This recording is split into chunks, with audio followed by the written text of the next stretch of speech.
Hey everybody, welcome to the Lionheart Institute podcast. This is our series on the Thomas Table Talks, things that are dear to our heart, and we think that you could grow and learn from. I'm Richard Thomas. And I'm Tiffany Thomas. And we want to talk to you about the education of the voting process here in the United States of America. We grew up my whole life hearing that we needed to vote. Right. Needed to get involved in local politics, right?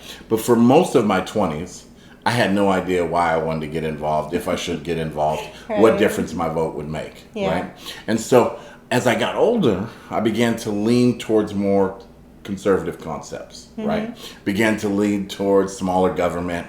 And the reason why I did it, to just be honest with you, is because I was making a little bit of money and I wanted to keep my tax dollar, right? And so I understood that there was a party who wanted to give me money if I was rich. And so my dream was to become rich, right? And so I thought, that's a perfect party for me. I'm going to be the richest man that you ever known. My nickname's going to be Richie Rich, right? For Richie Thomas. But it didn't work out that way, right? And it doesn't work out that way for 99% of society. It doesn't work out that way maybe for a little bit less than that. Let's say that there is a poverty rate that doesn't quite hit 99%, right? But not all of us live in commonwealth, and our highest priority becomes protecting our dollar, right? And so I began to explore the importance of voting. Who I was voting for. I mean, imagine that. Really actually studying the parties that you're going to vote for. Imagine not only voting for one particular candidate, but voting for the right candidate in each position, whether they're Republican or Democrat or Libertarian, whatever their best role is. Whatever person is best for that role is a better way to say it. And for a long time, we gave Obama a hard-ass time for not accomplishing much in America, right? As a black man, we ran around thinking, you know what, I'm never going to pay taxes again. Come on, everybody. That's a joke. We never thought that. Okay, maybe we did a little bit. But we never really believed that, right? But we don't understand that if we don't vote from the ground up, not only from the top up down, right, as far as being president and Senate and Congress, but if we don't vote and be active in our voting process at every level, from school superintendents to mayors to congressmen, congresswomen, and so forth, then we're not having the impact that we really should have. Okay? And so what we really wanted to do is make this a little bit less about a political agenda or discussion, and much more so about the process of voting and voting suppression, and just an education of owning our own vote over the process, right? We're so thankful here at the Lionheart Institute that we have a phenomenal community of people that are getting involved, right? Their likes and even every time we get a dislike, we're like, damn, that hurt my heart. But it also educates us, right? It does. It tells us a little bit about our information, whether we're heading in the right direction. Of course, there's that question of, well, why didn't they like it? Was it just how ugly I looked that day? Whether I was wearing I was talking about politics and I'm wearing a hoodie and people didn't like that, right? Get a little too gangster on them, whatever it was, right? Or whether it's really the way that we're delivering. We want to know a lot more about what you're thinking and what you're feeling, and share those thoughts in your comments. Even we typically leave an email spot if you ever want to reach out that way. But we did have a comment that was a little bit shocking to us, right? I mean, it was like, wow. I'm not sure that this person was up to speed on how voting in America has worked over the years. And if I can give it to you, we're going to launch this dialogue from there. And it was this, and I quote, "Voter suppression isn't real. That voting is a choice, and people choose not to vote. They are not suppressed." And there is tons of people that don't vote because they're not suppressed, right? However, historically, and even in our current context, there has been a great deal of suppression that has occurred. So we wanted to give you a little bit of an education on suppression in America so that we can begin to own that. And I'd like it, if you wouldn't mind, since I've been hogging our introduction, if you'd begin to just touch on that a little bit. All right? It's really important to understand our history, because to grow not only as an individual but as a community, as a nation, it's really important to know the history of our nation. And where we come from, because when there's so much of our history that people are now learning that we weren't taught growing up, it affects our decision making. It affects how we view our government, our politics, Absolutely. Everything. And so it's really important to just understand that history and get a grasp of it. And I will be the first to admit that some of the information I'm going to share with you today was new to me too. And I think, unfortunately, a lot of white people in this country are going to be a little surprised by some of this information, but definitely very important. Some of the interesting thing that you talk about that, and I want to give you a little bit of a way out. I'm a history major. Right. With an emphasis on Black history, right? Yeah. And so much of the information I know, but knowledge is not always power. Right. I know that knowledge is empowerment, right? And it can lead to power. But a lot of times application is power, right? Learning and grasping what we learned today or what we talk about today, and then applying it is much more powerful, right? Is applying what we learn. And so for so long, even though I was educated on the topic, people can be educated and still not take ownership. Very true. And so what you learned today, let it seep down into your bones, particularly if you're a person of color, or if you're a Caucasian and you hear this information. Become a trumpet of ending voter suppression. Right, for sure. So one of the first things I want to talk about is the history of voting rights and voting suppression for Native Americans. So here's some information, some dates. So in 1868, the 14th Amendment was passed. Now, this granted citizenship to persons that were deemed born or naturalized to the United States. Now, there was a clause in there which directly affected Native Americans among anybody else. And this clause says persons had to be subject to the jurisdiction of where they lived. Right. Now, most governors and counties, even the Supreme Courts at the time, all used that clause to say that Native Americans had jurisdiction, tribal jurisdiction.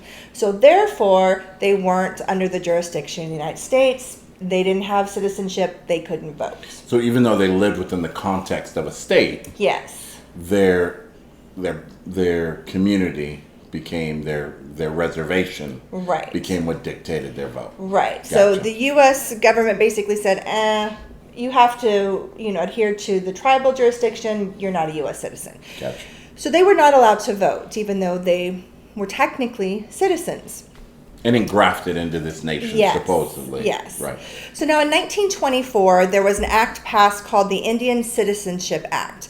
Now this actually allowed Native Americans at that time U.S. citizenship and the right to vote. Now, you will find that when people have been given the right to vote, a lot of people actually aren't allowed to vote. So there's a couple states. Dixie me that. Yeah, so there's a couple states specifically I want to talk about in regards to Native Americans because they were highly discriminatory against Native Americans. And that is South Dakota and Arizona. Mm-hmm. Now in South Dakota, one of the worst offenders of voter suppression among Native Americans, they excluded Native Americans from voting up until about 1940, which was 20 years after the Indian Citizenship Act was passed. So for another 20 years, they still suppressed Native Americans from having the rights to vote. Now, there was 3 counties specifically in South Dakota that they kept all of their residents literally from being able to vote until the mid-1970s, and to have people actually run for office in those counties until the 1980s. Now, would they just deny them the opportunity to vote, or would they just discourage them from the polls? They wouldn't let them vote at all. Wow. So they just wouldn't let them vote. And, of course, those 3 counties were primarily all Native Americans. So that went on, of course, for many, many years. Now, in Arizona, which was another state that is highly discriminatory against minorities in general. Huge in this election. Very, very big for the 2020 election, right? So in 1909, Arizona actually implemented a literacy test which disenfranchised Native Americans, Mexicans, and African Americans. Now, Arizona, of course, was not the only state to do this. This was part of the Jim Crow laws and the black codes that affected many, many states across the United States. The thing about the Literacy Act is if you didn't pass it, you couldn't register to vote. Now, as we know, most of the minority groups couldn't read or write at those times. There's a lot of issues with that. And as we will show later on, these literacy tests were not easy at all. And so most of them, unfortunately, couldn't pass it. So therefore, they couldn't vote. This is within the Native American community. This was primarily with the Native American, but in Arizona, they also had Mexicans and African Americans that were also subjugated to the literacy tests as well. And if you're part of the Lionheart Institute podcast or watching this, and you hear some things that we're sharing and you have a little bit more in depth, please do share that in the comments because we all want to grow together. Right. And then in 1928, a legal advisor to the governor of Arizona at the time actually advised him that he needed to adopt a systemic course of challenging Indians at the time of election. Now, this came in the form of voter registrations, and what happened was many Native Americans were turned away at registration, saying technically they were wards of the nation and therefore not U.S. citizens. So again, even though this was passed in 1868 with the 14th Amendment, then again in 1924 with the Indian Citizenship Act, people were still denying that Not to mention thousands of treaties. And Right. So still again, Native Americans were being denied the right to vote. Now, this was really significant because in World War II, Native Americans were pivotal as code talkers and helped with World War II. So that is a really big deal. And when they came back home, they weren't allowed to even vote. Right. Their vote was being suppressed, and they're told, no, I'm sorry, you can't vote. So essentially, after 24 years after Native Americans were granted the right to vote, the Arizona Supreme Court finally granted them the right to vote in 1948. However, 80 to 90% continued to be disenfranchised for many more decades to come. And we'll talk about why they were disenfranchised and ways they were disenfranchised throughout this video. Please do share below if you have some of those ways as well. Absolutely. So then the history of women's rights and women's voting rights. So most of us know this was a big, big, big deal. But one thing to really understand is it took 70 years of women's suffrage before the 19th Amendment was passed. And that was in 1920. And that basically allowed anyone to vote. They were not discriminated against according to their sex. And that was what was added for the 1920s.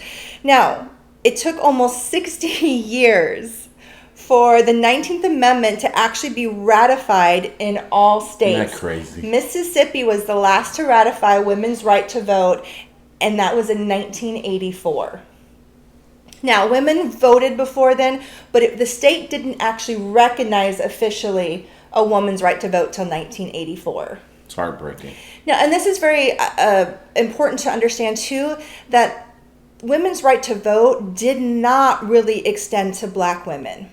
Now, in 1920, a lot of black women showed up to vote, and they were turned away at registration basically with the same discrimination as black men were, and minority groups. They had to deal with a whole lot of Jim Crow laws and black codes that prevented them from voting for many, many more years to come. And here they are making a huge impact. Right. You fast forward all these, decades later, in 2020, black women have made an immense impact on this election. Really, they are who swayed the election. Right. Changed it, particularly in Georgia, but all around this wonderful nation of ours, where the impact of their capacity to vote, and not only their personal ability to vote, but their ability to make an influence on the vote, made all the difference in the world, right? Tremendously. And so we've talked about a little bit about Native Americans, talked a little bit about women, and the standpoint of voting and how it applied to particularly white women, right? Here in 2020, we have 55% who still voted for Trump, right? There's a lot of people who would say that is based on suppression. We'll get to that. Mm-hmm. However, it was very true in those days, even of women that did get to the polls and voted. They didn't have an independent vote. They voted the way of their husband, right? And so they were just duplicating the thought of the head of the household, right? And so even though it passed in 1920s, right, in a lot of ways it was a token vote that was cast towards whatever the household said. Right. The majority was not independent votes of women. It was they had the right to vote, but yes, as you said, it was pretty much a household vote for most women anyway. So let's get to the nitty-gritty. Yeah. All right. The thing that is most not only dear to my heart as far as our community showing up and voting. Right. But it's been the most probably aggressively attacked vote in the history of the world, which is I have to go from people of color, right, to Black Americans, Negroes, as they would call them in the day. So address some of those statistics because they're absolutely mind-boggling. You know, the sad truth is many people that want to deny that it ever existed, Black votes have been the most highly suppressed votes in our history. And those are just actual facts. Those aren't opinions, it's facts. So if we go back... Tell it, sis! If we go back, and, you know, I have to say, because I have, you know, grew up under the mindset that, you know, when slaves were freed, they were free. Sure. Right? Just like everybody else. That's the basic education. Right. When they got the right to vote, they could vote like everybody else. You know, so there's a lack of understanding of the details, the fine print underneath these amendments that were added to give slaves freedom, to allow Black people the right to vote, to even make Black people citizens. Sure. There's so much fine print under there that goes untaught. And so what happens a lot of times if you're uneducated in what's really kind of the truth of history is you begin to say, justifiably in some senses, well, slavery was so long ago. Right. It was in black and white TV. I don't even know what that is, right? And so you can become lost in the idea or the concept that this injustice was hundreds and hundreds and hundreds of years ago. Okay? Right. You become so far removed from it that you just don't really think about it anymore. So let's talk about Black voting rights, okay? So in 1870, the 15th Amendment was passed. Now, the 15th Amendment stated very specifically that nobody could be denied the right to vote based on their race, color, or previous servitude. Now, nobody! That's important because slaves of a grandfather clause that we will discuss later on, where slaves couldn't vote because their grandfather couldn't vote because they were a slave. So that was very important that was written specifically that way in the 15th Amendment. Sure. Now, it took They were laying the groundwork. Right, because it's all in the wording. Like I said, it's in the fine print. Right. So 1870, Black people were allowed to vote. Black men were allowed to vote, I should say. Now, here's the thing. It took almost 100 years before people of color could vote without discrimination, intimidation, suppression, violence. Now, some of that unfortunately still went on after that, but it took almost 100 years before that was removed from the system. So it's wild. And for those of you that are watching this episode, it did come to my attention. Why is Tiffany sharing some of these stats? Because I know these stats. I know the history of it. I know the dialogue of it. I think it's important to recognize that oftentimes Black people are approached to be educated when the information is out there for Caucasians to go get. Right. And so it's not our responsibility as people that have been under the chain or under the whip or under the victimization of voter suppression to tell the story all the time and to be the educator. Right? I want to challenge you as intelligent people that are watching this episode to go out and educate yourself. In the world that we live in libraries, in the world that we live in Google, in the world that we live in YouTube, don't just become a victim of Fox News. Don't just become a victim of CNN. Begin to express your hunger and thirst for actual true knowledge by going out and searching this out yourself. And don't always expect your Black neighbor or your black friend to be your educator. Right. Go out and seek out the truth for yourself. And you can do it. The information is available if you'll seek it out for yourself. Very true. Absolutely true. So the this is funny. Tennessee became the last state to ratify the 15th Amendment in 1997, people.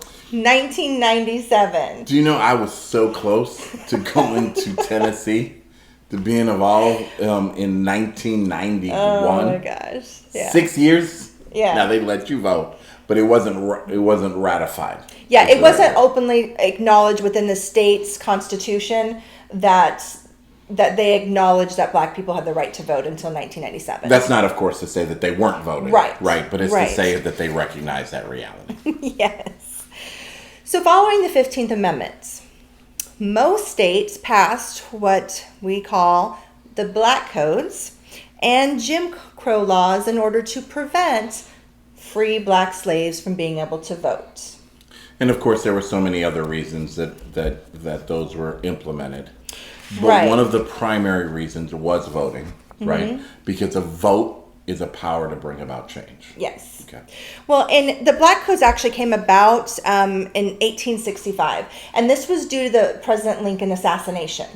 So when he was assassinated, President Andrew Johnson came into power, okay? And essentially, he needed the southern states to be loyal to the Union and to ratify the 13th Amendment, which of course freed the slaves. Right. So in order to do this, essentially he made a deal with the southern states, saying, if you do this, I will let you have free control, which essentially became state legislation, Yeah. on how you want to govern your voting. Sure. But I'm a huge, of course, because he brought about the end of slavery. Right. Civil War, a tremendous amount of blood, more bloodshed than any other war in American history from the standpoint of American blood. Yeah. Right? Was shed. So there was a tremendous cost to the Civil War and the end of slavery. But let's not get it twisted. The Civil War was not about ending slavery, Right. but in keeping the Union together. Yes. So whether or not Abraham Lincoln had been assassinated or not, these codes were already in the writing Yeah. to begin to happen. For sure. Absolutely. Now, there were members of Congress who were not okay with the Black Codes that the southern states adopted, so much so that they actually tried... I love my abolitionists. I know. So they actually tried to do an amendment to the 13th Amendment, Yeah. or addendum to the 13th Amendment, called the Civil Rights Bill. Yeah. Didn't even know that existed, which would grant black people citizenship at the time. And so, because that, again, was creating issues. So the southern states, slave states, of course, said no, and they vetoed the bill, and the president actually vetoed it, said, nope, we're not going to do this. I already made a promise to the southern states. We're not changing this. So Congress actually vetoed the president's veto. It was the first time in our history that had ever happened. Has it happened since? I don't think so. Right. But essentially, they overrode the Black Codes and said, we can't have the Black Codes. It's not constitutional.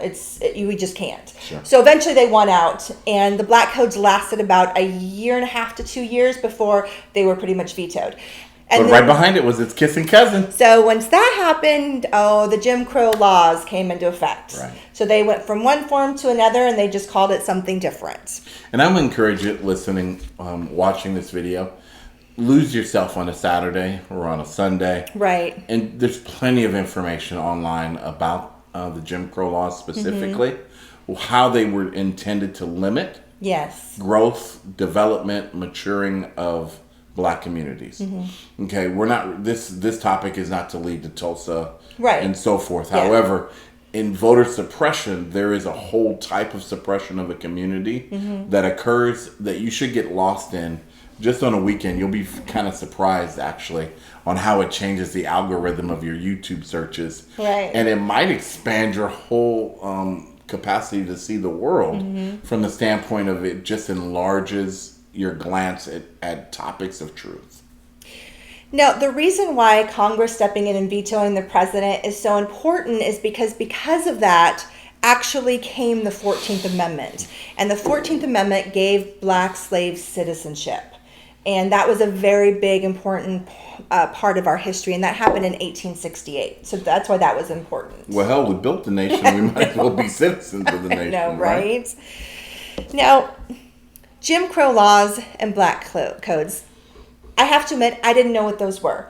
Those were names that I'd heard. You know, we've heard about the Jim Crow laws, but I didn't know what those actually did or the effect that they had on black citizens. Didn't know it went much further than a dance and a white guy dressed in blackface, huh? Yeah. Right. So I want to mention a few of them because they are incredibly important in our history and why it really essentially where voter suppression began.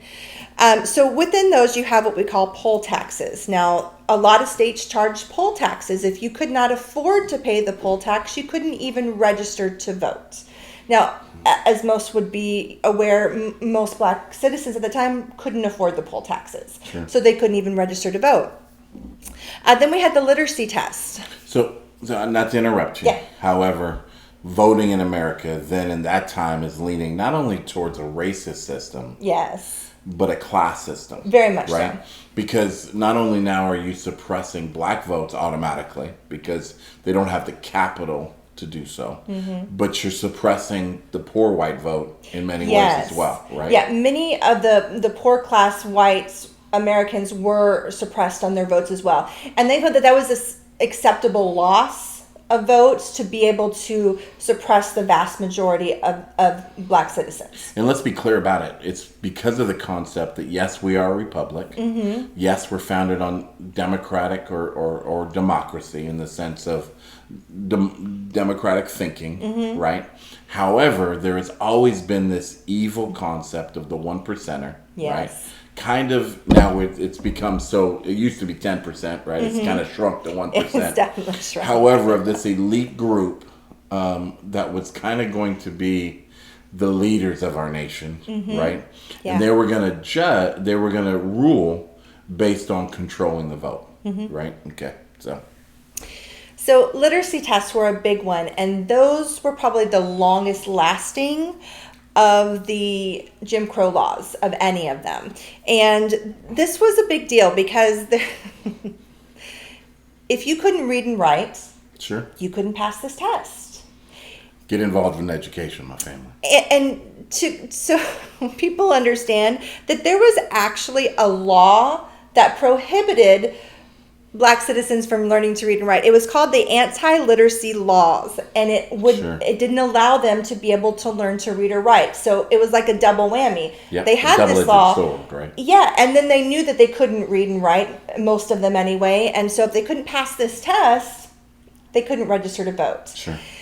So this test, we actually looked it up because I was very curious to see the information on these tests, and you could only miss 9 questions in a test of 68 questions, and you had about 30 to 40 minutes to finish this. So you were under the gun. So you were under the gun, right, essentially. So I actually printed out this test, and I gave it to Richard because I was like, okay, let's see if we know the answers. I passed with flying colors, you guys. He did not. But I wanted to read you a couple questions to help you understand how incredibly difficult these were, and that the average U.S. citizens probably couldn't even pass this test. And this test was actually given to college students at a couple different colleges. They didn't know what they were doing. They were given these tests, and they were timed and said, fill this out, and then they were graded. And after they were graded, they were told what this was. And most of these college students couldn't even pass this test. Sure. So a couple questions. One of the questions on this test, this was specifically to Alabama. Every state had their own version of literacy test, but this one was specific to Alabama. So all my people, not all my people, but most of my people are from Alabama. Right. Most Let's of see if we were voting. So one of the question is, name 2 things which states are forbidden to do by the U.S. Constitution. Na na na na na na na. I didn't know either of these answers. No. You're supposed to give the people some suspense. Okay, so the answer to this question was coin money and make treaties. Make treaties. State can't do that. State can't do that. Okay. What's the second question? Okay, so here's the second question off this test is how many states were required to approve the original Constitution in order for it to be in effect? Da na na na na na na. Da na na na na na na na na na. The answer is 9. 9 states. So again, most of this information isn't anything anybody would really know, and that was the whole point. Most regular citizens would know these things. The interesting thing is there was something called a grandfather clause. Now, this is important for 2 reasons. One, because that was used to allow them to let white voters vote without having to take the literacy test. Got you. So the idea is it's a fair test, right? Everyone can either take the test or you find out when you get to the poll, you can say, I'm applying the grandfather clause. Yes. Okay. Yeah. So essentially there was two qualifiers. One is you had to have at least a 6th grade education, or if your grandfather voted, then it automatically allowed you to be able to vote without having to take a literacy test. Got it. Now, of course, as we know, there was no people at this time, no black citizens at this time, whose grandfathers could vote because they were majority all slaves. So that's why that grandfather clause was really important. It allowed white people who couldn't pass the literacy test or didn't want to take it to be able to just vote anyway. What were some other tests that they had? Not only did they have literacy tests, but they had poll taxes. Yeah, so they had the poll taxes, literacy test, and then the grandfather clause. Gotcha. So those were primarily the 3 biggest Jim Crow laws that directly affected black citizens in order to be able to vote. Gotcha. And these went on for a very long time, almost 100 years, literally, before they were finally all eradicated. Now, in 1915, however, the U.S. Supreme Court ruled that the grandfather clause was essentially unconstitutional and unfair to former black slaves. Right. Because obviously their grandfathers couldn't vote. So in 1915, that was actually taken out and no longer be allowed to use. In 1964, with the 24th Amendment being passed, it actually prohibited the use of poll taxes. And then finally in 1965, with the Voting Rights Act, the literacy tests were finally taken away. So by 1965, all the Jim Crow laws that were used to prevent people to vote were no longer allowed to be used. Now, that's not us saying, listen, you should go out and become educated to the political process. Right. You should have a good grasp of our Constitution to a certain extent, right? You should have the ability to read and write, and those aren't things that we're denying necessarily, right?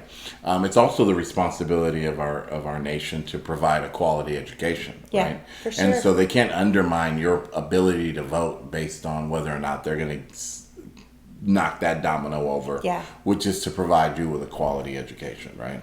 So go out, seek understanding so that you can prevail and be victorious in life.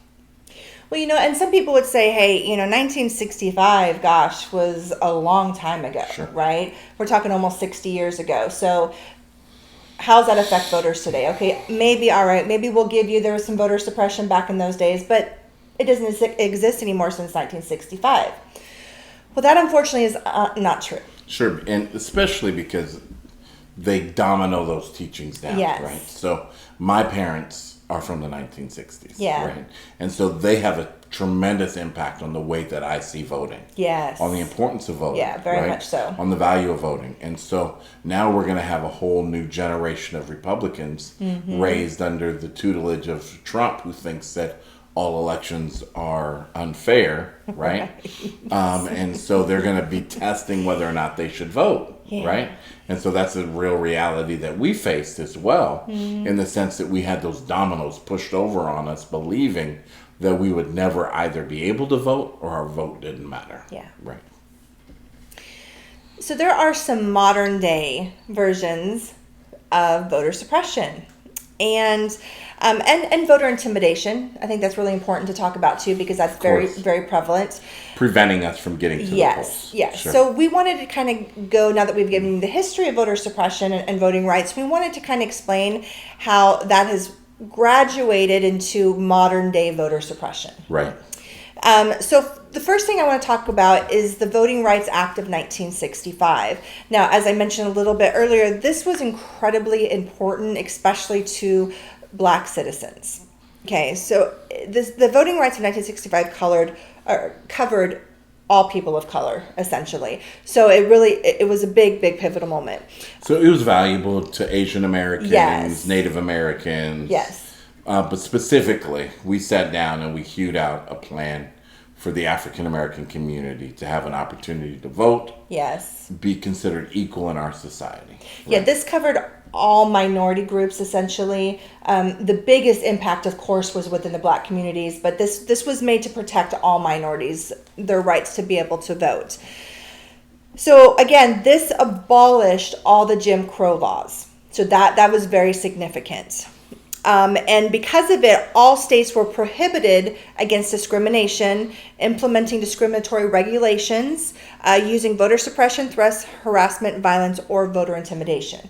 So this specifically covered all of those things. So you wonder why we were crying, free at last, free at last. Right.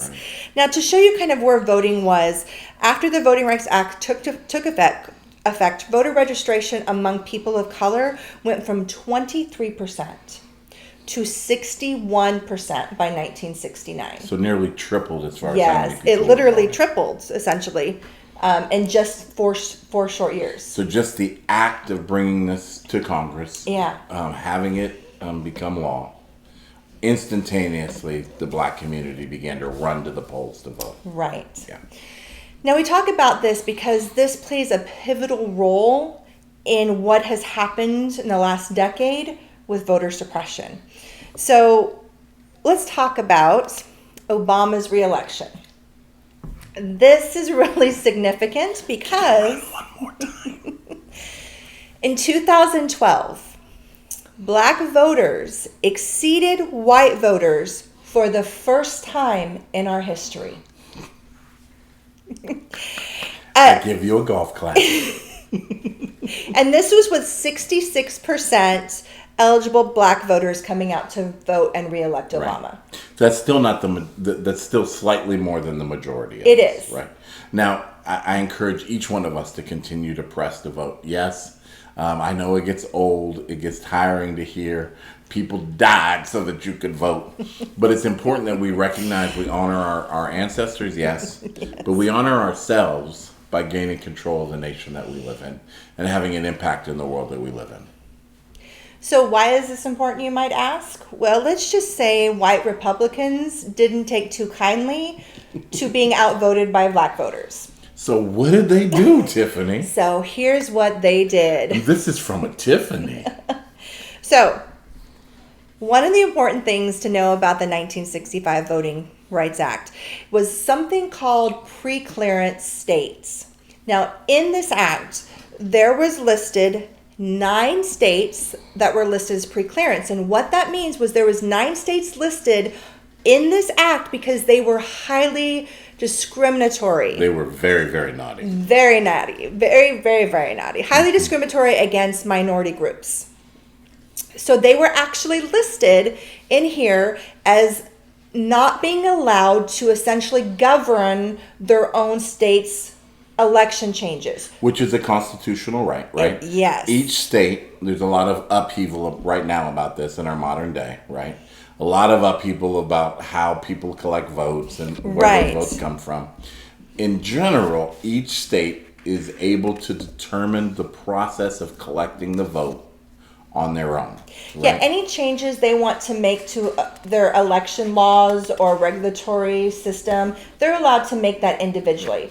Now, obviously, by states. It's required of them to give ample notice and Sure. a process of notification. But for instance, I'm just saying, just a quick question.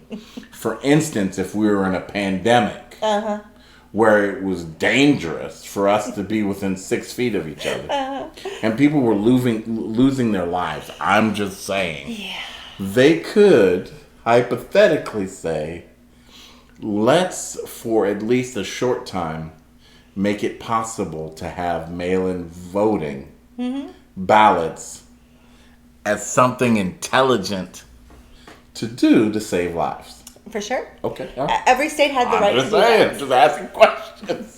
So essentially what preclearance did is any state that was on this list that wanted to make any changes to their election laws or regulations had to submit those changes to the federal government. So these were states that were so biased bad. Previously that they weren't able to do this on their own. Right. They had to ask questions at a federal level. They had to submit their changes to the federal level. And then essentially the U.S. Supreme Courts would have to rule on this. Okay. And they would have to determine whether these changes were in fact discriminatory in nature. If they found them to be discriminatory, these states could not make their changes. Sounds like we're entering into something interesting. So let me tell you some of these states that made it on the naughty list. Alabama. What? Alaska. Okay. Arizona. Tell it. Georgia. Wait a minute. Arizona and Georgia are in the center of controversy. I know. Right? Imagine that. Okay. Louisiana. All right. Mississippi. Uh-huh. South Carolina. Okay. Good old Texas. Yep. And Virginia. Texas and Virginia. Now, in addition to those 9 states, there was 6 additional states that had multiple counties within the states that were on the preclearance list. Okay. So not every county was subject to this, only these specific counties. Okay. If they wanted changes in those counties, this is going to be interesting. They needed federal approval. Tell me some of these counties. So these 6 states with these bad, naughty counties were California, Florida. What? I know, swing states. New York, North Carolina. New York. North Carolina, which had quite a few issues this election. South Dakota and Michigan. Michigan, isn't that controversy? Right. Okay. So the Supreme Court took these preclearance states out of the Voting Rights Act in 2013. Wow. And that is significant, people. So when you say out of, their restrictions were lifted. So the part of the act that requires the approval of the federal government to make these changes is still technically there. So any of these states can still be subjected to the federal government investigation, and that's with any state in the United States. Sure. However, these states now being removed off the list specifically no longer have to submit their changes to the federal government for approval. They are now allowed to go back in under state legislation and make their own changes. So the federal government can call into question any election or election policies that were perhaps fraud. It's more a discriminatory thing that they look at, but yes. Okay, gotcha. All right. So while they're still subject, they don't actually have to submit for approval anymore. So this is one of those steps to ensure that there isn't fraud in election. Okay. So this is really important because now the burden of discrimination lied on the people. Wow. So in these states that were highly discriminatory, very naughty states, the people now had to file lawsuits against the state saying, hey, I feel like I'm being discriminated against with my voting rights. Gotcha. So now the balance shifted, and now people had to prove they were being discriminated against, which now, mind you, there's been massive lawsuits in multiple of these states that were lifted from the preclearance over the last several years. But unfortunately, yes, it was shifted to now the people had to prove that the states were discriminating against them. Okay. So some of these states were very, very naughty. So by 2014, a year later, multiple states got added back onto the list of preclearance states. So let's be clear. I know I'm joking a little bit. I'm making some sarcastic faces. I apologize. I'm going to try to reel it in. Let's be clear. 2013, these restrictions are lessened. Yes. Right? They're removed. 2014, there's already been enough cases brought to attention to where federal government is looking at it and saying, hey, we have to reevaluate your status. Okay. So after 2013, when the changes were made to the Voting Rights Act, states literally within hours of these changes implemented massive election changes and laws changes. Yeah, it was crazy. Like they were literally waiting for this act to go through, and they just went all out. So there were a Okay, few I lied. So they were sitting there literally saying, "Dear baby Jesus, 8 pounds 6 ounces. Please, baby Jesus, lift these sanctions that I may make changes back to my roots." Yeah. I love you, Jesus. So there was 4 states put back on the naughty list, and those states were Georgia, Louisiana, Mississippi, and Texas. Now, the only difference is with them being added, they are still allowed to make their own changes. However, they are still subject to review for 10 years by the federal government. So they don't have to submit their changes to the federal government, but at any time they could be reviewed over the next 10 years. Okay. So that's kind of the difference from the original 1965 Voting Rights Act preclearance to the states now on preclearance. So they didn't jump off full off into racism. Oh, some states did. Okay. All right. Some states sure did. So, I'm telling you, when you research and you learn facts, it's amazing the stuff that you discover about our country. And I know, listen, there's a two natures, right? There's fight or flight. Yeah. And I'm fight plenty of the time. I have no process of it, That's right? true. And so you have an option. You can either laugh or cry. And so I choose laughter in a lot of situations like this out of sarcasm. Right. But we need to own this, okay, nation? It's really sad. It is. It's truly heartbreaking to see that in 2013, because of so many people of color voting, that white Republicans felt the need to, oh no, we can't have that anymore. Right. We need to change that. And we need to own the fact that there is a form of civil war that they're threatening, that they've called out against, that they said is going to happen. Right. But in some senses has never stopped. Yeah. Because we've never dealt with the transgressions of racism in our nation. Right. I mean, this is something that we should never have seen in our court systems in 2013. Absolutely. And especially with the trickle effect of what that has continued to do into 2020. Like, we really should not have seen this. But I want to go over some of the very specific changes that were brought to the 2013 Voting Rights Act amendment, because they're very, very important to what happened in the last few elections. Right. Especially, obviously, in 2016 and here in 2020. So one of the biggest changes was polling place closures. As soon as the 2013 Act passed, Georgia immediately went out and closed over 200 polling places in minority counties. It's very interesting, right? Mm-hmm. So one of the easiest way to suppress a vote is to simply make those facilities that would receive those votes non-existent, right? Right. And from what I understand, there was very little information given as far as these places being closed. Hence, many people at 5 o'clock at night, ready to cast their vote, got in their car, drove to the place they've always voted in the past or believed they would be able to cast their vote, and found those places closed. Right. And this is really significant because the now Governor Brian Kemp, back then I believe he was the Secretary of State in Georgia, there was a memo actually found that he had sent to mayors, to multiple county officials, and let them know specifically, he gave them plans for all the changes from redistricting to the poll closures, and reminded them, hey, we don't have to submit these to federal approval anymore. Please go out and do this ASAP. This was actually in a memo he sent out to council members and mayors to implement this right away. Now, in 2013, a total of 1,700 poll places were closed across the states. 1,700. Unbelievable. Instantly. That was one of the first things that they did, was close poll places. And this is important because most of these were closed in cities where there is a high population of minority groups. Right. We're talking Atlanta. We're talking Detroit. We're talking Philadelphia. We're talking, like, these are places that significantly... Quick question. Yeah. Are we talking about many of the counties that were directly challenged by the Trump administration? Yes.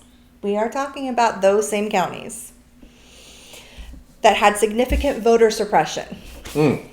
Yeah. So one of the second biggest issues that happened immediately was voter ID law changes. Okay. Now this is significant because most people would say, well, it makes sense. Why wouldn't you have I want to authenticate a vote. state ID or government ID to vote? I mean, Sure. that makes sense, right? But here's the thing. There was no specific ID requirements up until 2013. Right. So all election previously, they had different variations of ID that was acceptable. Sure. So we're talking, for Native Americans, tribal IDs were acceptable. That now they had to have government issued IDs. This impacted directly minority groups. Sure. So poor, elderly, and very specifically people of color. Yeah. And that was intentional. Sure. So most of the new ID requirements in some states, Texas and Florida, were incredibly difficult. Most people in those groups were not able to get the proper ID, so voting registration dropped significantly. So here in the state of Washington, I'm going to take a hypothetical situation, right? Yeah. Let's say, this is not factual, but let's say that people of color didn't fly as much in the state of Washington. They would gather that statistical information, whatever that information would be, and then they would create a law that would say, hey, everybody that wants to travel has to have a enhanced ID. Right. Then they would say, in order to vote, you have to have an enhanced ID. Not just a recognized state-issued driver's license, right? But they took it a step further and said, now you have to have an enhanced ID to qualify. Right? Knowing that, and this is just an example, this is not an actual way that I know that it was applied. Right. However, just in an example-wise, they would target communities that knew they wouldn't travel as much, for instance, didn't have a need of an enhanced ID, didn't have the $150 or what it is to decide between spending $40 for an ID or $200 for an ID, right? If I have the choice, I'm going to choose the $40 one, which is what I'm going to use the majority of the time, right? And so then they would make the enhanced driver's license to target that particular community so that they wouldn't be able to vote. Okay. Because when you need the enhanced ID, when you get that, obviously more documentation is required. Sure. So you need more documentation, more money, the time away from a job, transportation, all these things, again, specifically targeted certain people, which was intentional. It's kind of like my kids. One of them was born in California, right? I knew I had a birth certificate from him because it said from the hospital he was born, the time he was born. It was signed by the hospital. Yeah. I went to present this as his proof of birth. And they said, this ain't a birth certificate at all, right? So then I had to go through the process of figuring out what hospital, and I knew that, of course, what county, what day, what time of birth, right? What was his measurements? I had to go through all this. I had to then prove I was his father, right? I had then to prove who his mother was, right? I then had to send them $100 and some, right? Plus the shipping cost or whatever, not shipping, but FedEx, whatever it is. So now I'm $250 deep so that he can get a permit, right? His driver's license, Not even a driver's license, his permit. Right. Because I had to have an authenticated driver's birth certificate. Right? And that plays a huge part actually into the third change that took place with the 2013 changes, and that was proof of citizenship.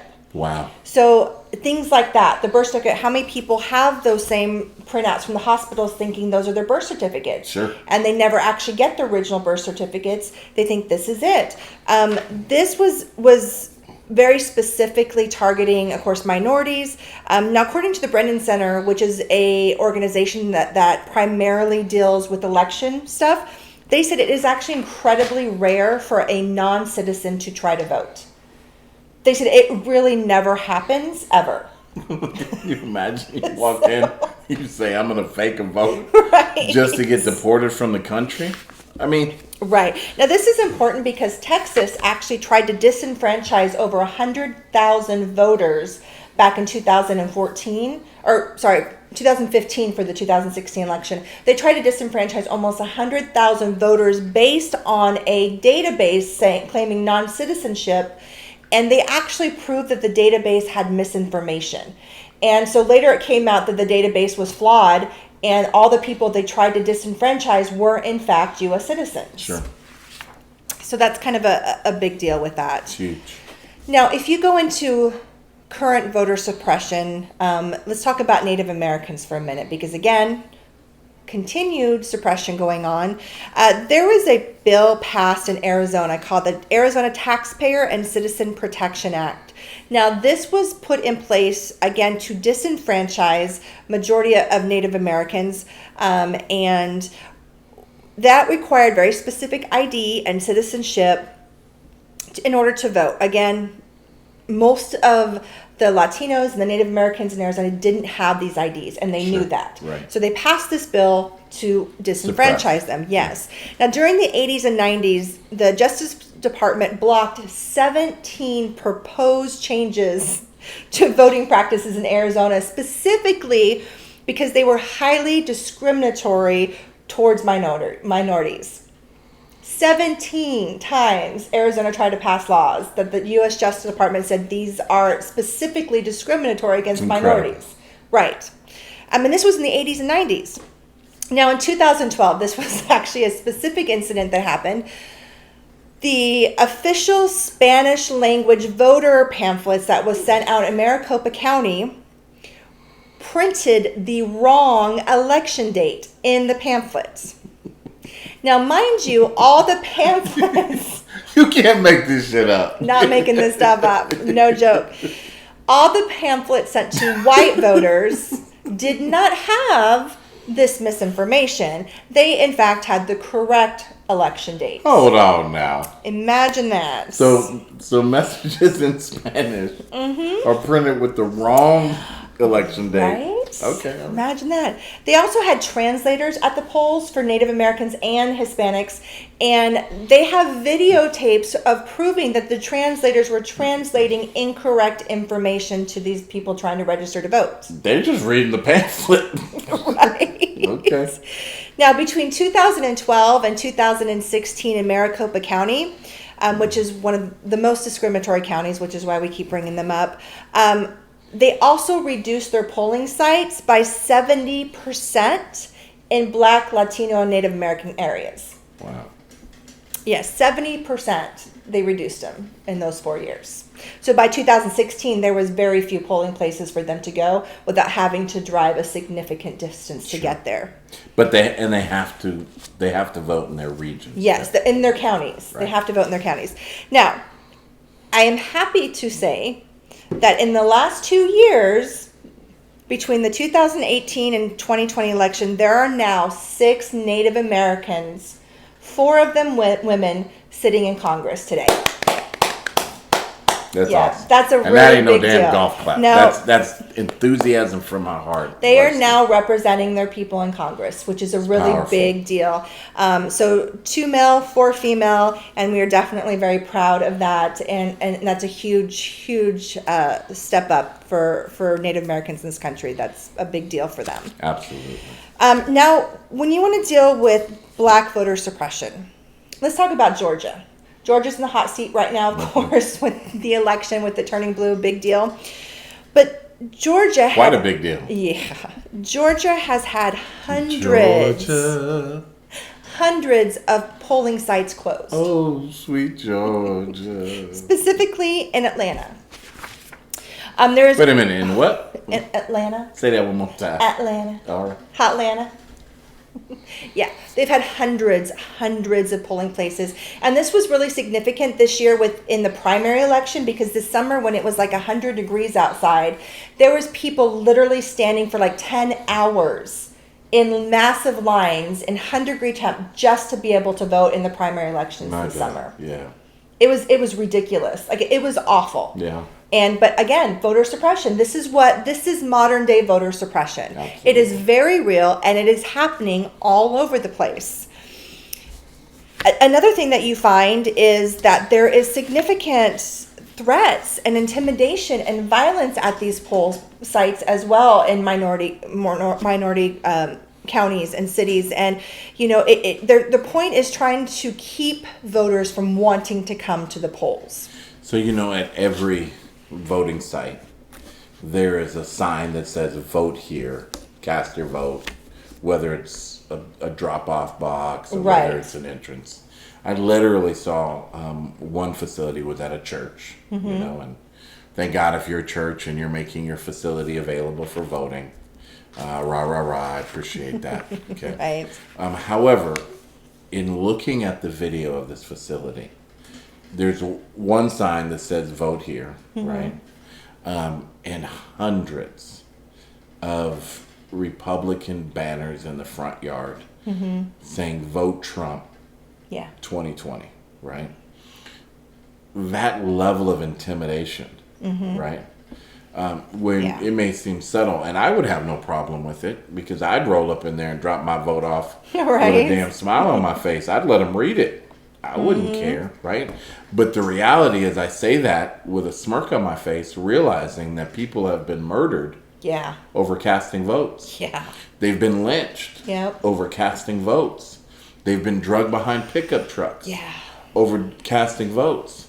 Yeah. And while we make ugly faces at it and it makes our stomach turn, the reality of it is the history of voter suppression in and of itself Yeah. is enough to intimidate a lot of people of color. Right. No less the reality that we live in 2020, where this voter suppression is just as real as it's ever been. Maybe not to the same extent of lynching a person on the same property Yeah. as voter suppression has happened in the past. However, the reality of that knowledge is enough to break a lot of people. Yeah. Right? The thought is this, is that you take the mightiest beast in the land, or one of the biggest at least, called the elephant, right? In India they have elephants where they will take that elephant and they will take a chain and they'll wrap that elephant's legs with chains when it's very young. Yeah. And they'll pound it into the floor and they'll put it just, I don't know what it's called, their trunk, linked out of their mother's reach. And that child, or that baby elephant, will cry and cry and cry, begging to touch its mother, right? And it can never break the chain. Yeah. And so as you get older, what they'll be able to do is they'll be able to reduce that large chain down to a smaller chain, down to a smaller chain, down to a single rope, just tied around the elephant's leg. Yeah. Right? And they do this because they recognize, and people of color are not quite the same as elephants. That's not exactly what I'm saying. Yeah. But the mentality and the capacity to break the human mind is not as difficult as a person would really think. Right. And what happens through whether it's voter suppression or intimidation or even bullying, those types of things, is you begin to chain a child or chain a race to a post based on weight and strength. And all of a sudden that weight and strength can diminish, but the memory of it still keeps that person entrapped. Yeah. And bound to the same mindset as in the past. Yeah. And a lot of us get really haughty, and we judge those who are staying there based on dental floss chained 1 foot around their foot and one around a peg in the ground. But the reality is that it's significant, it's powerful, and voter suppression has done so much damage. Yeah. Throughout the history of the world, that we need to understand why we find ourselves in the place that we are, and why one party is particularly tipping right now to that same kind of victimization, where reality is no longer going to be reality. Yeah. Right? Well, recently there was, the end of October, actually October 31st, there was a situation in North Carolina. And there was 250 people that got together for what they called, I'm trying to remember now what they called it. I apologize, but I can't remember. But it was a specific kind of rally they were getting together to go vote. Okay. And this was Alamance, I hope I'm saying that right, Alamance County. And when on their way to peacefully marching towards the early voting polls, the Alamance County Sheriff's Department were there waiting for them. And they pepper sprayed them, they attacked them, they prevented them from getting to the polls to vote. They arrested several of them.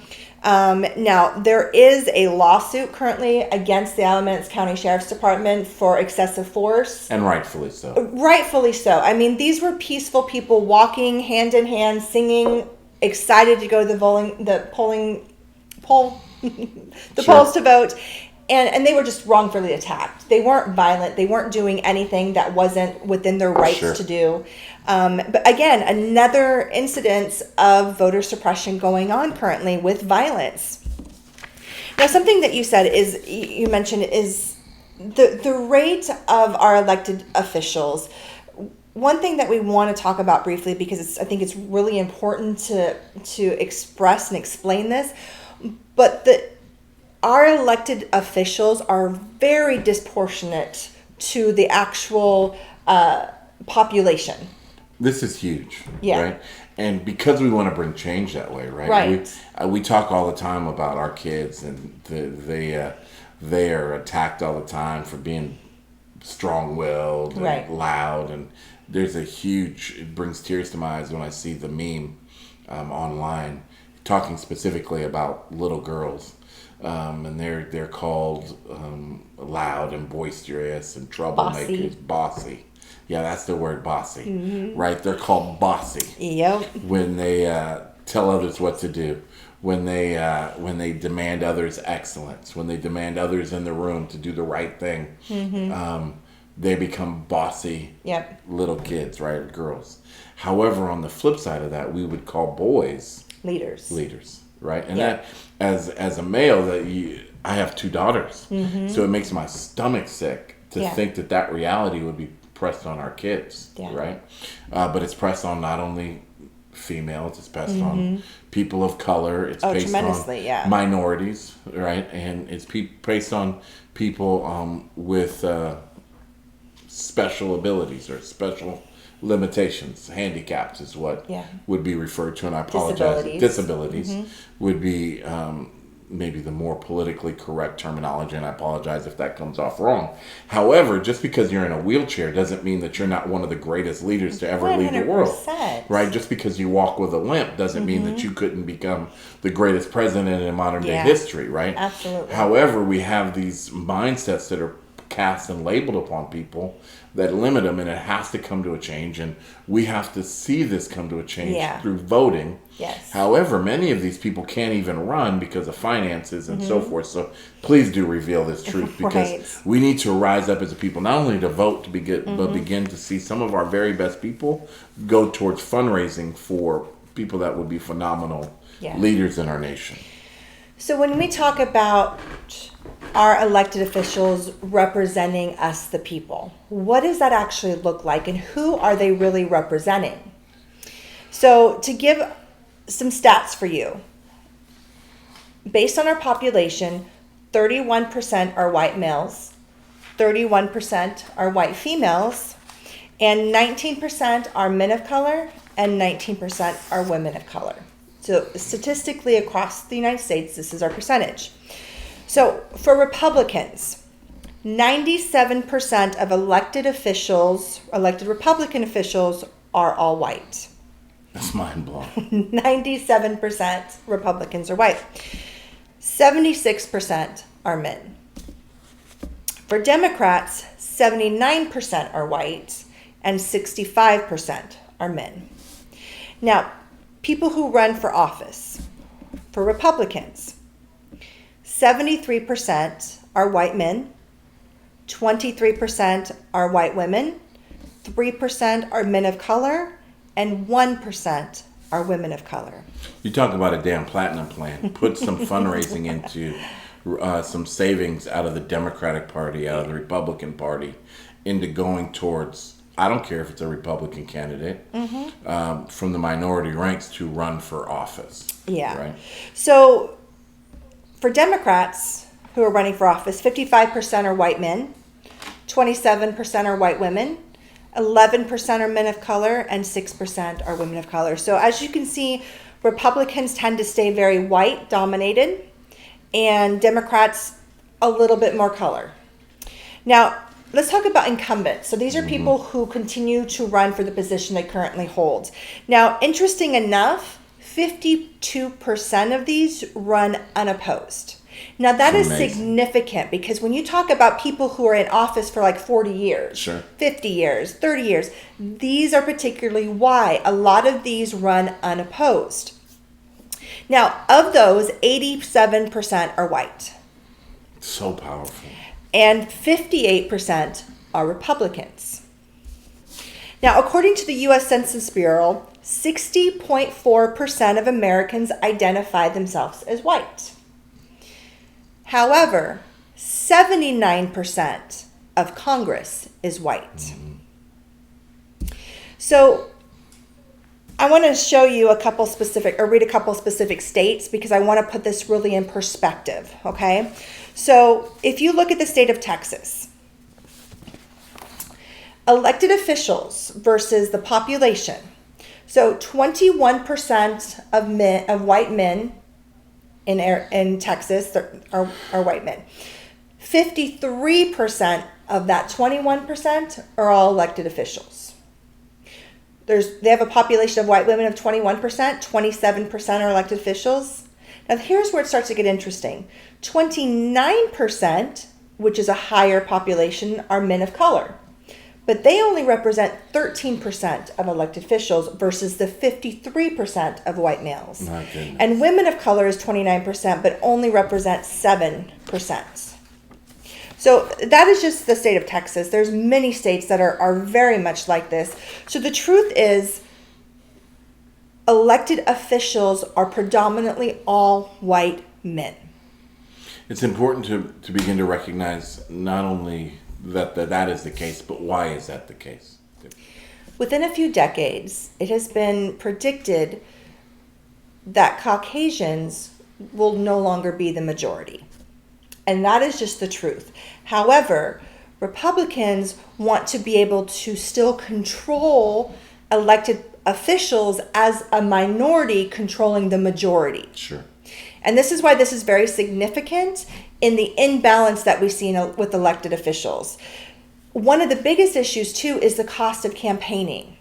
Now, when you actually research the cost of these, it's ridiculous. But just to give you a couple, to run for a governor, just to be actually considered for a reasonable bid at a governor election, you need about $20 million. $20 million. And that's just to be taken seriously for your bid.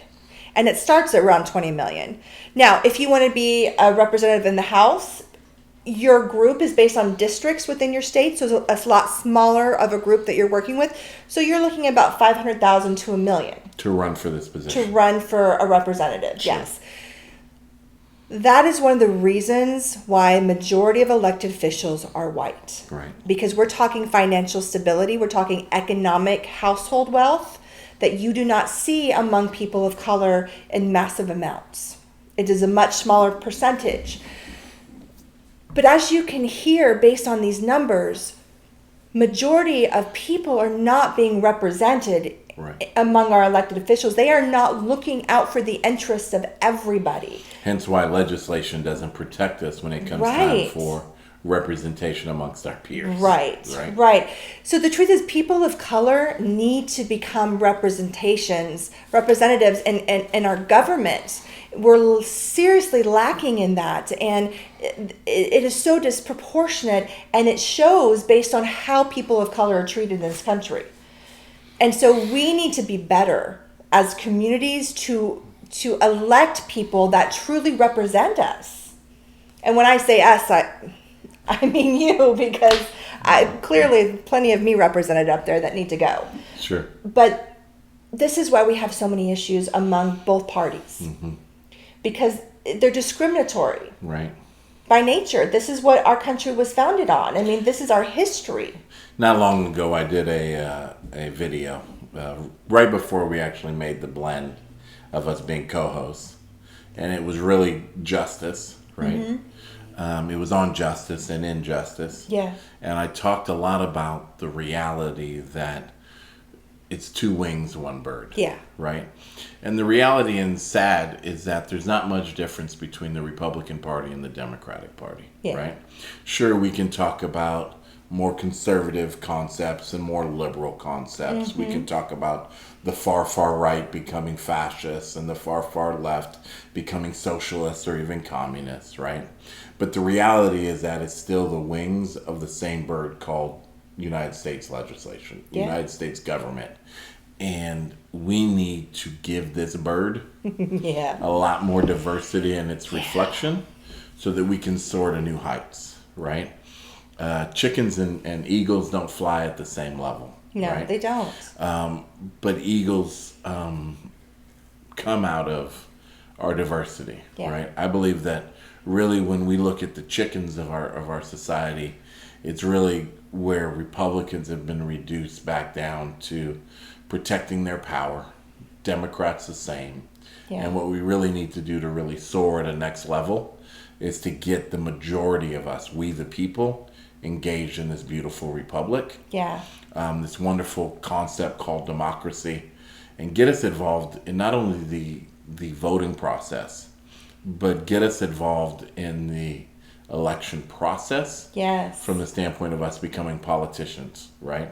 I pray very often for my sister, for instance, that she'll continue to rise within her. She started off as a school teacher. Mm-hmm. She's now at a higher level from the standpoint of the district office. Mm-hmm. I pray for her often that she'll just keep rising and rising and rising until someday she is the superintendent of whatever school district it might be, right? Because her gifts are not enough to be. They're powerful. Yeah. In a teaching situation. In 30 kids, right? Mm-hmm. They're even more powerful at the level of her diversity and her understanding as a black female mixed individual at a district level, but really being able to sit at the highest chair and begin to educate our educators on how to do it will change the world that we live in. Right. And so I pray not only for her, but I pray for coaches in the coaching industry that they'll go from being, running back coaches to offensive coordinators to head football coaches to general managers to owners of business, owners of franchises, right? Mm-hmm. I think it's important for us to recognize that we represent 13 to 16% of the population that's growing. We should begin to represent 13 to 16% of engineers. We should begin 100%. To represent 13 to 16% of doctors. Yeah. We should begin to represent 13 to 16% of politicians. Mm-hmm. We should continue to grow into our roles because we as a people are not limited to what we can excel at or achieve at. You say, give a black man a rope, he's going to become a cowboy, right? And so we just need to continue to grow and develop and begin to fight against those things that fight against us. Yeah.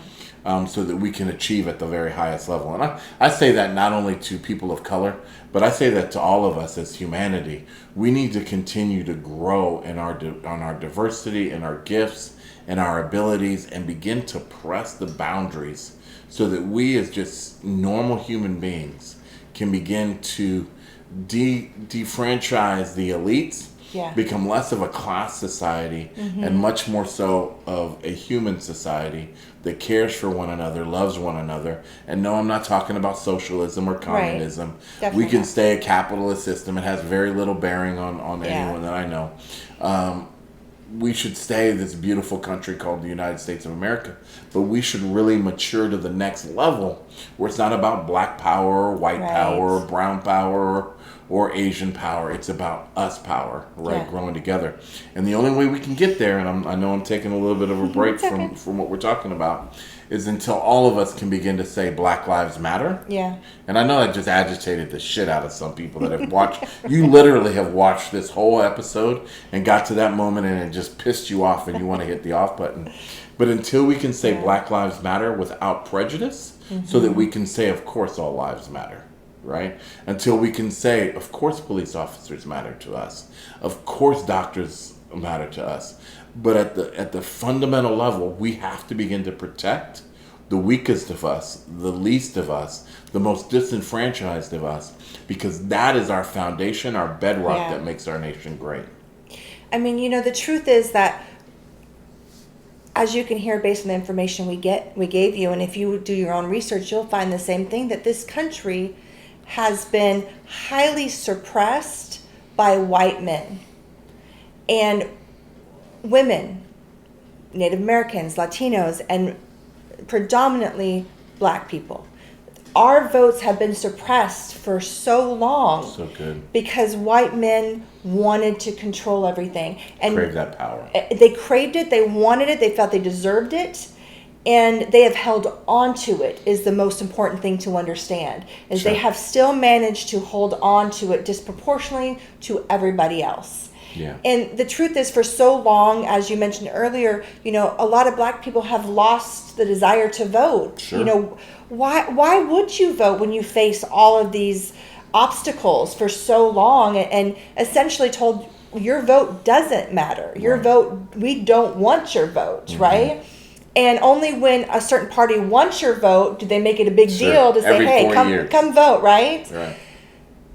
But I really want to encourage people of color that your vote matters. It does. And not only can you see it across the board in this election, I mean, look what Stacey Abrams did. An amazing Black woman changed the tide of Georgia votes by getting people of color to come out and vote, by saying, hey, your vote matters. The truth of the matter is, Biden said it the best when he was speaking to a young African-American boy and says, if you guys all come out and vote, you will single-handedly determine the outcome of this election. Absolutely. And you did. 100% did. And so I want to really encourage you to not give up that fight. I mean, right now, we've got a massive Senate election coming up in January in the state of Georgia that will single-handedly determine how this government works for the next 4 years. Is it possible for us to move to Georgia? Right. That's our vote. Right. So please don't give up. Yeah. What you did for the presidential election, come back and do in the Senate election. Tell people we want change, and we need to keep that vote across the board. We need the Senate to be able to turn so we have a chance at true change in this country. And we need more representation. And I would say remain progressive. Yeah. But let's say you're not progressive. Let's say Right. you're conservative. That's fine. Stay aggressive. Yeah. Stay active. Own the process of voting. But educate yourself and begin to understand that it's valuable to see the world through other people's eyes, right? It's valuable to acknowledge the history of voting rights and suppression in this country. It is so valuable and pivotal to understand that and acknowledge that, because it is something that still to this day continues. Something that our president is currently still trying to do, which is disenfranchise millions of minority votes right now so he can win the election. So it's not something that is going to stop until we make it stop. And the only way to do that is to continue to take your power and vote and let your voice be known and run for office. We need so many more men and women of color out there representing the people of America, because we will never see true change in this country till we shift the power that has controlled this country for way too long. And let's say that you're not a politician. I certainly wouldn't consider myself a politician, No. right? However, what you have is you have the ability and the gifts to find politicians of people of color out of communities and begin to back them and support them and begin to invest your dollars in those regards so that they can be empowered to run campaigns to compete at the highest level for office. And you say, well, we've already had a black president. Some people say we've had black presidents in our past, and study through history, and it's probably more than just conspiracy theory that there were black presidents. Right. I get it. And that they were mixed and so forth and so on. However, it's important for us right now to own the direction of where this nation is going. Yeah. And get involved and stay involved in the political process in the country that we live. I think we're going to share this week a video on what Trump is doing at the moment to suppress votes and how that impacts.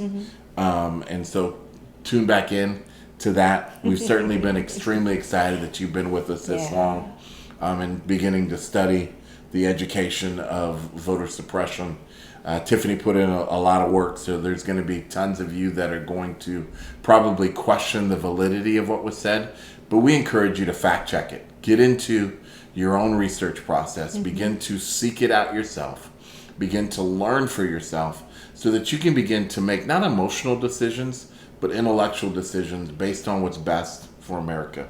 And there's been a recent study that says that America has lost nearly $17 trillion based on racism alone. Yeah. And so it served our country. I'm not going to lie, as the son of former slaves or grandson of former slaves. Yeah. It served this country to give it an economic boost. Right. However, if we take all that away, the economic boost that it gave this nation, and we begin to drop the scales from our eyes of what it's cost this nation, it's nearly $17 trillion in economic gain by removing racism from our institutions, from our way of doing business, from our daily activities and lives. And that's, I believe it's a Harvard study.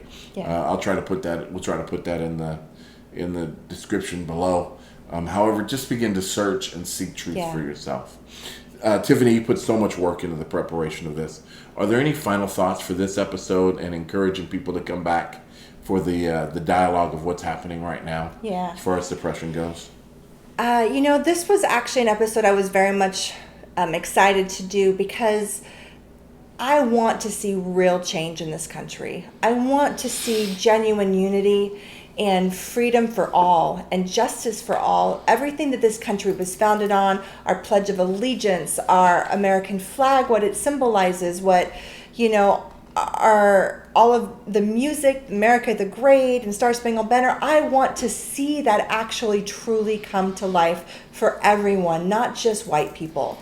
And I really just encourage people of color, especially, in the Black communities, teach your children about politics and how important that is for their futures.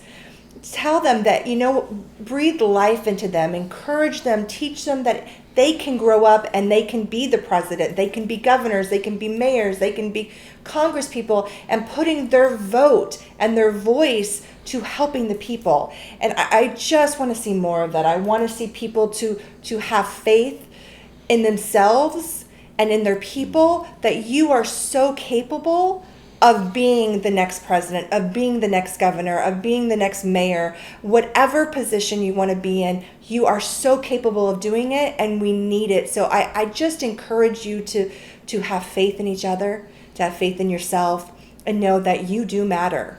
And we need to see the rise of people of color to bring balance and harmony That's a good way of saying to our nation. Yeah. There's nothing more beautiful than harmony, my friends.